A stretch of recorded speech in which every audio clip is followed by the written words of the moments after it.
ఈరోజు మన special bheja fry అండి. ఈరోజు బేజా ఫ్రై అండి. దానికి 3 బేజాస్ తీసుకున్నాను. కొత్తిమీర, పుదీనా, అల్లం వెల్లుల్లి పేస్ట్ అండ్ పసుపు, కారం, ఉప్పు, కొంచెం కొబ్బరి పొడి, ధనియాల పొడి, ఆనియన్. ఇంతే అండి. ఆల్రెడీ ప్యాన్లో ఆయిల్ హీట్ అయింది. దీంట్లో ఆనియన్ వేసుకుంటున్నాను. దీంట్లో కొంచెం ఆనియన్స్ వేస్తాను, కొంచెం చాలా వేసుకుంటారు. నేనైతే కొంచెం వాడుతున్నాను ఆనియన్స్. మంచి బ్రౌన్ కలర్ వచ్చాక ఫస్ట్ అల్లం వెల్లుల్లి పేస్ట్ కొంచెం ఎక్కువ వేసుకోవాలి. నెక్స్ట్ ఇది కారం, ఉప్పు, ధనియాల పొడి, కొంచెం కొబ్బరి పొడి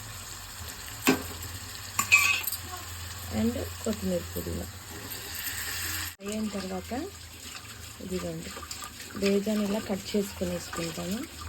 ఇదిగోండి మన బేజా ఫ్రై రెడీ. చపాతీలోకి, రైస్లోకి చాలా బాగుంటుంది. ఒకసారి కంపల్సరీ ట్రై చేయండి.